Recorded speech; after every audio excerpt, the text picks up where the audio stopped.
안녕하십니까. 신의균 군방TV 시큐리티 뉴스입니다. 자, 오늘 북한 소식, 우크라이나 소식 같이 알려드리겠습니다. 북한 김정은이 안 그래도 지금 돈 없어 죽겠는데, 이 해산, 중국하고 국경 무역이 활발한 것이죠. 해산에서 또 어마어마한 금괴 밀수 사건이 걸렸습니다.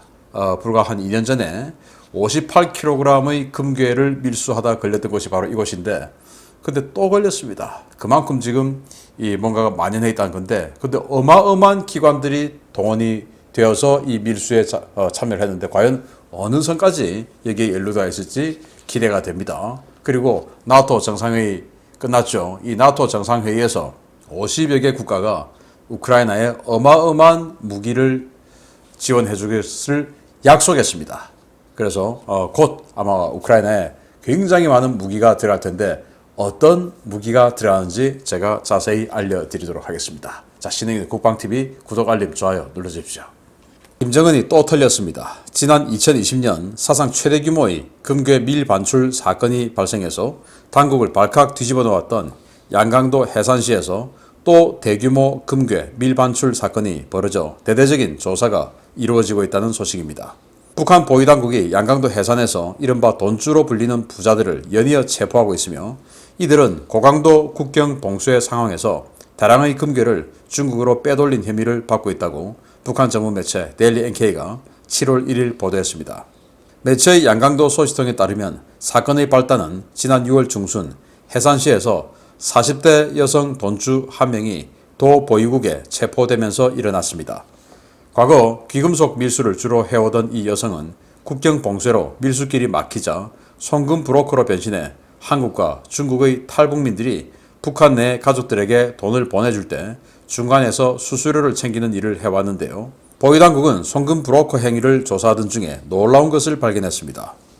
이 여성의 집에서는 거액의 달러, 위안화와 중국산 휴대전화가 발견됐는데요. 조사 결과 김정은의 금광산인 대봉광산과 후창광산 등 주요 금광 간부들을 매수해서 대량의 금을 빼돌려 여러 차례 중국에 팔아온 것이 드러나 관계자들이 무더기로 체포됐습니다. 이번 금괴 밀 반출 사건에는 도보위부는 물론 국경경비대, 비상방역사령부 등 여러 기관이 얽혀있는 것으로 드러났는데요. 소식통들은 이 정도 규모의 사건이라면 상당한 고위 간부의 개입이 있을 수밖에 없을 것이라며 중앙의 고위 간부가 사건에 연루됐을 가능성을 제기했습니다.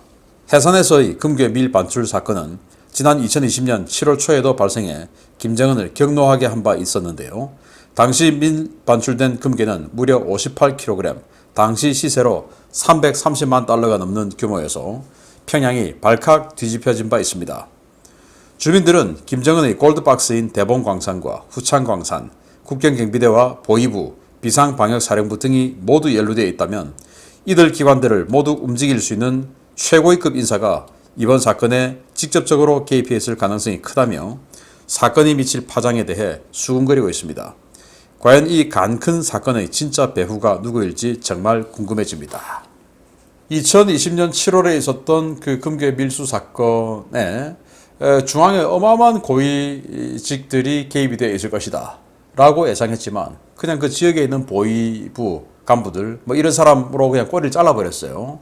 그래서 진짜 센 사람이구나 라고 그때 제가 평론을 해드렸던 적이 있는데, 왜냐 그 최고 말단 해산 지역의 보위부 요원들이 저지른 일이다 라고 꼬리를 자를 정도면 이 최고위층에 있는 사람이 얼마나 세면 그렇게 잘라버리고 자기는 건재하고 이런 일을 벌일 수 있냐라는 거 아니겠습니까?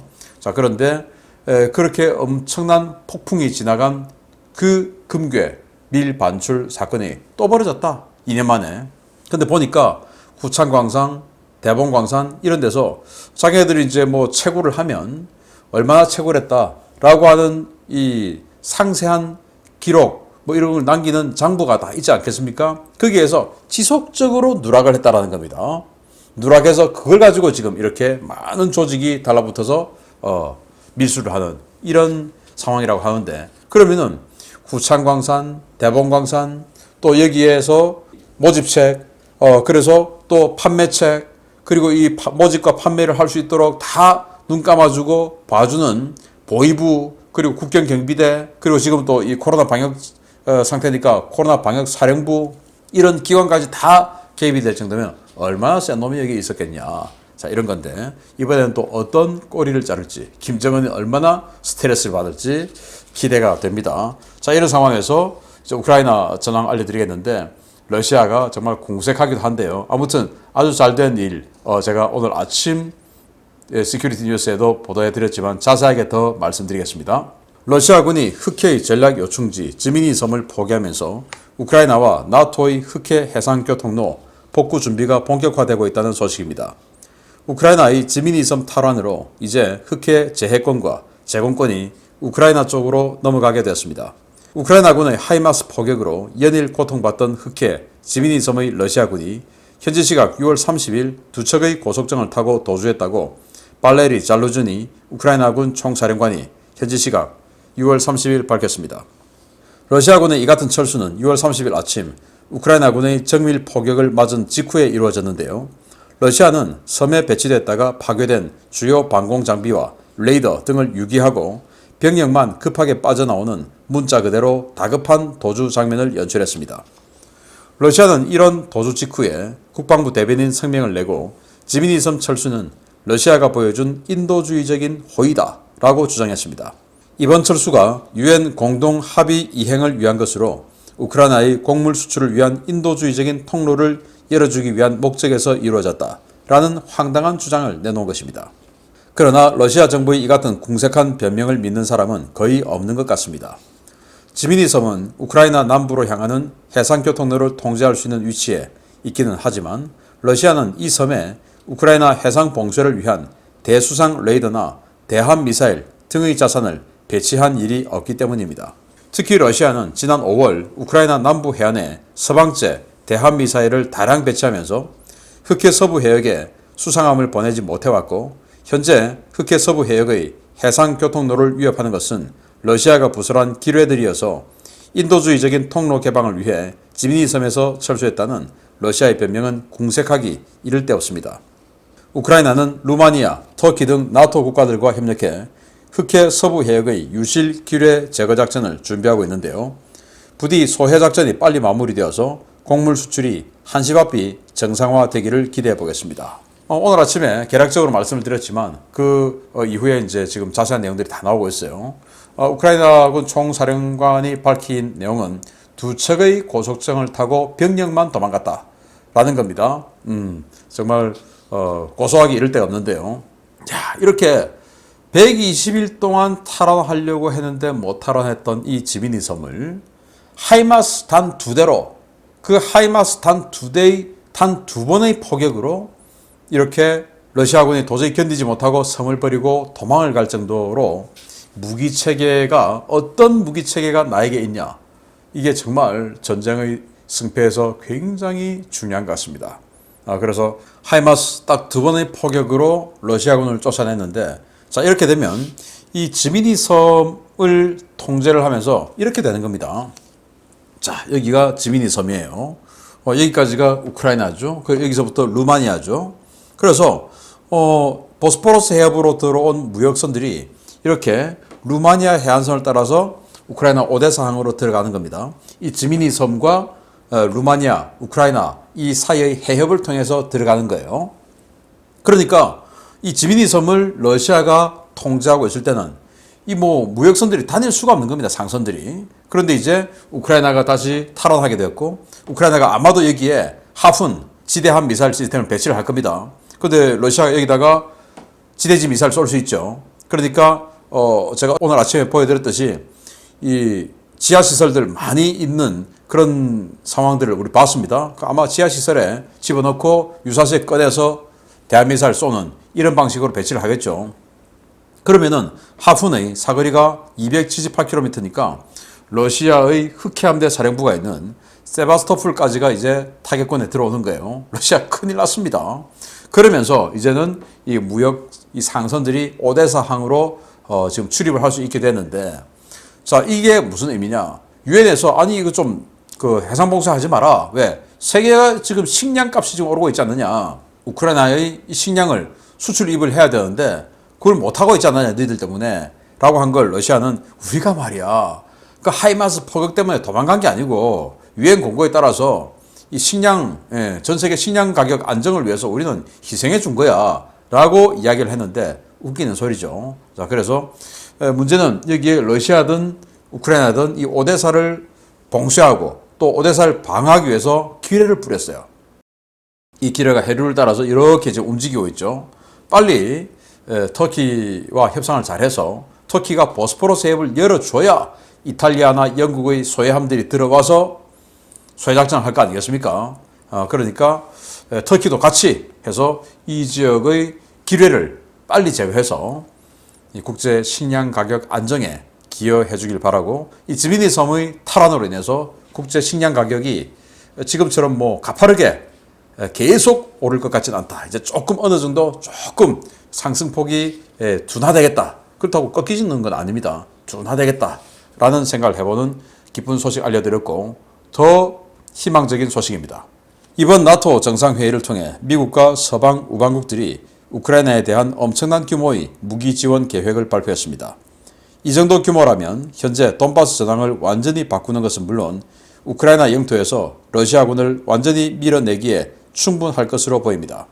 미국은 우크라이나를 지원하기로 약속한 50개 이상의 국가들로 구성된 국방연락그룹을 주도하고 있으며, 이번 정상회담을 통해 이들 국가들이 우크라이나에 대한 대규모 무기 지원을 약속했다고 미 국방부가 현지 시각 6월 30일 보도자료를 통해 밝혔습니다.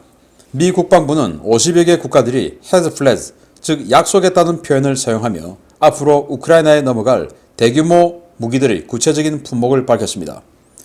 여기에는 전차 600대, 야포 500문, 대전차 무기 14만 발 이상, 포탄 60만 발 이상, 다수의 하이마스와 MLRS, 첨단 방공 시스템 나삼스, 대한미사일 시스템, 대포병 레이더 등이 적시되었습니다.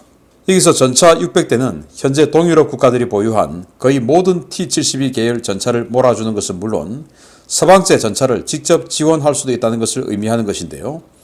이는 우크라이나군 편제로 5개 전차 예단을 편성할 수 있는 규모여서 이번 전쟁의 판도를 가를 만한 물량으로 평가되고 있습니다.